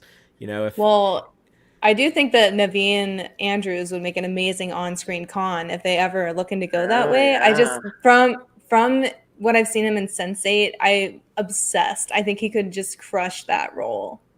This is my introduction to him. I don't think I'm familiar with his other work, but Reen Schmidt as Marla McGivers, I know her from that movie Nope and from For All Mankind. But she's really good in both of those. And Who is she in Nope? The cowboy wife. Oh, okay. Wow. Or cowgirl wife, I should say. Yeah, yeah. Cow person wife. Cow wife, I don't... None of those... I'm just getting worse, so I'll stop.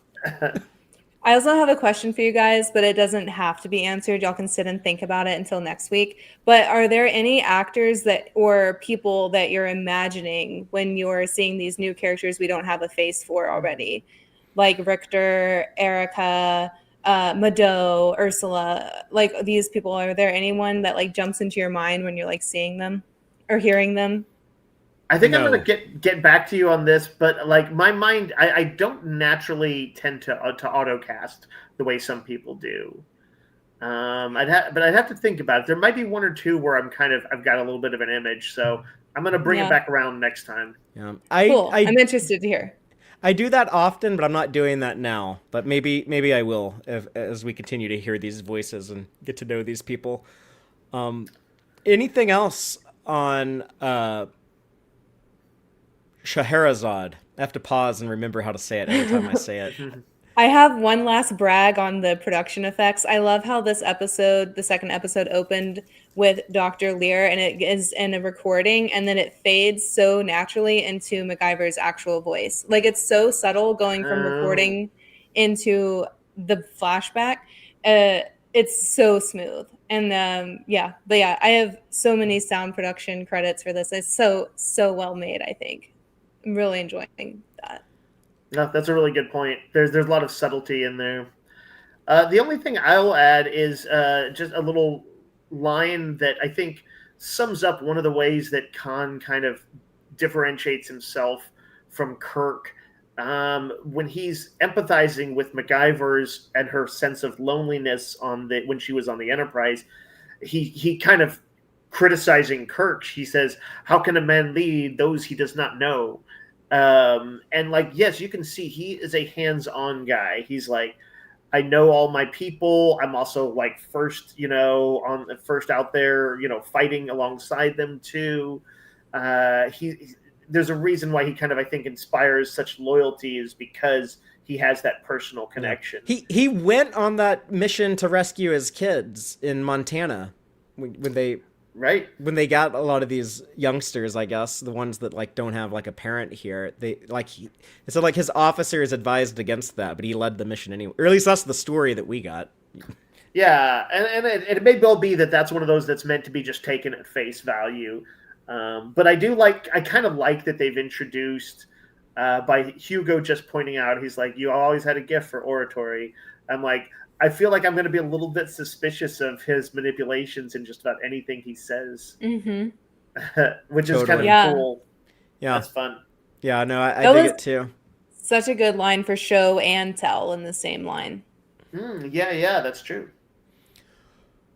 Well, if that's all we got on the episodes, then I do have some Gorn eggs, as we like to call them, the Easter eggs in jokes and continuity connections we like to bring up. And just before we get into that, I just want to throw this out there so that people have time to turn it over for a little bit. But next week is going to be an interesting week on Friday. I'm going to be unavailable at our usual time of 7 p.m. Central. So we have like a couple of options. We can pre-record something that won't be live. I could just go hide somewhere and have other people on the show without me, but someone else would have to do all the things that I do. Or we could stream earlier in the day. And Dave, I don't know if you'd have any interest in coming back next week to discuss episode 3. I know that is also your birthday, right? Next Friday is the 26th.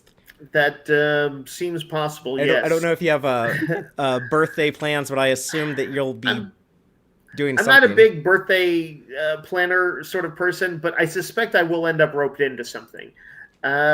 So yeah, I might not be there, but I if I can make it, I'd like to try and figure out a way to join y'all for it. And if not, maybe I can sneak in on another episode, during the course of this. I'm curious if people in the audience, would you prefer like if we streamed earlier in the afternoon on Friday, or if we pre-recorded something, we could also do that. I mean, like these episodes come out on Monday, so we'd have plenty of time to pre-record something. But I'm gonna go through these Gorn eggs and then we can talk about it some more. But and I actually have visuals for these, so let's do it. Hopefully, I got everything ready to Hatch go 'em. here. Okay, so our Easter eggs and jokes and continuity connections I thought would be worth mentioning, but we get like that bell ringing at the beginning of the first episode. We hear that familiar ding ding ding ding ding ding. Like it comes in like 3 sets of 2 dings, but that is like that Starfleet courtroom hearing bell that was originally introduced in the TOS episode Court Martial. We actually have this in Space Seed, though, when they kind of have like Khan on trial and Kirk casting judgment. They have the court martial bell there too. I didn't know like this hearing for like civilian resources or whatever. I didn't think they would be so legal and formal that they would have the ding ding ding ding ding ding bell for that, but apparently they do. And that's a nice catch. I like that. I know I pointed this out going in. I know I pointed this out in the episode breakdown for Paradise, but just the ambience of Tuvok and Lear beaming down to Ceti Alpha V outside of Khan's little settlement, just so familiar to the scene in The Wrath of Khan with Chekhov and Tyrell. The Botany Bay personnel they mention as a total of 73 people on Ceti Alpha V, because you have the 72 augments that they find in Space Seed, and then Marla McGivers, but also the character Joaquin was in Space Seed. I think he was the only augment other than Khan that has dialogue in that episode.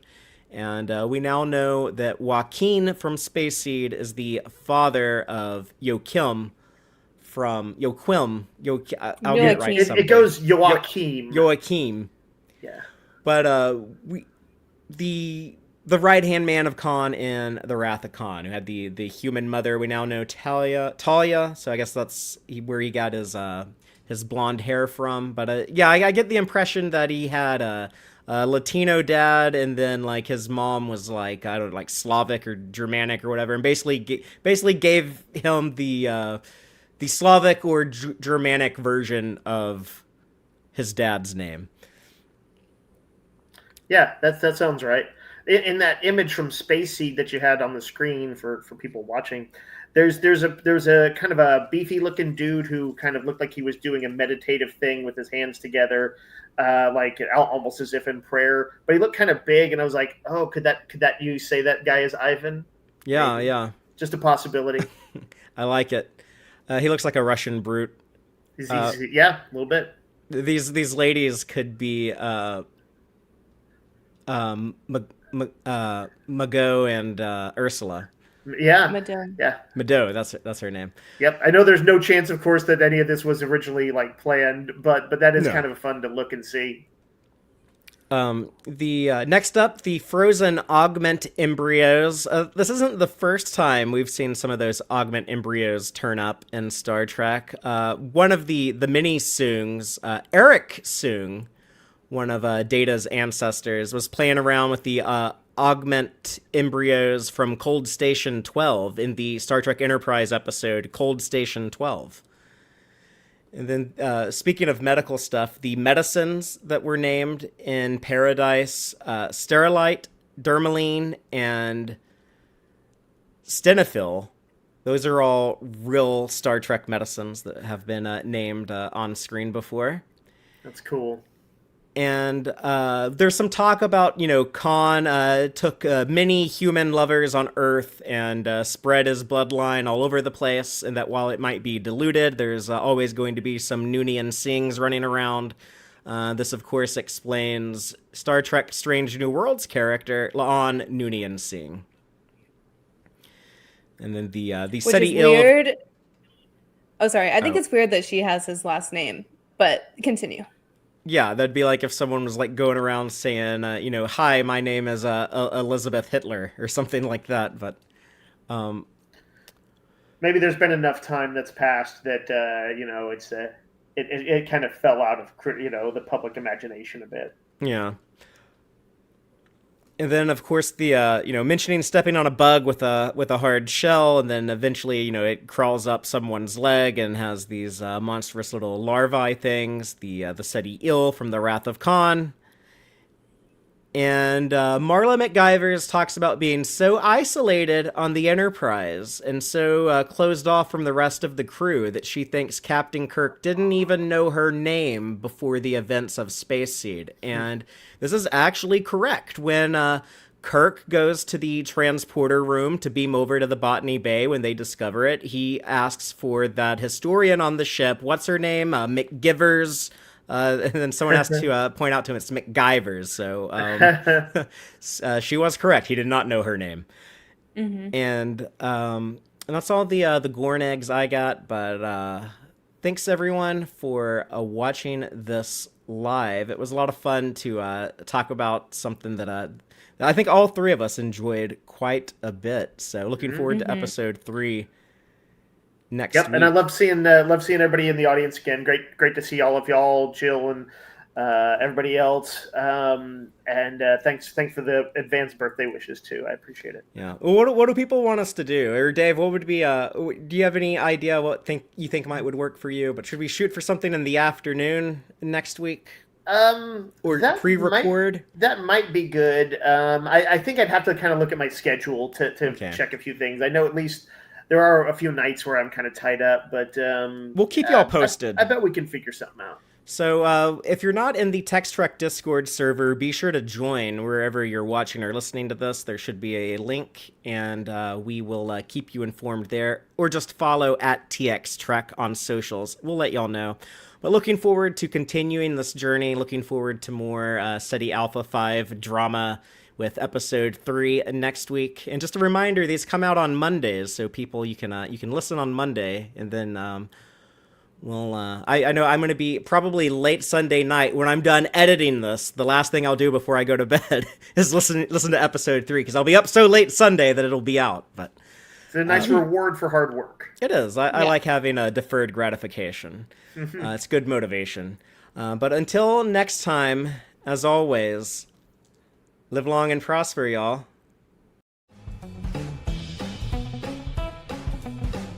Subscribe to YouTube to watch the Tex-Trek podcast live or listen to us later on your favorite podcast platform. Follow Stephen Fothery on socials at TXTrek. Thank you and take care.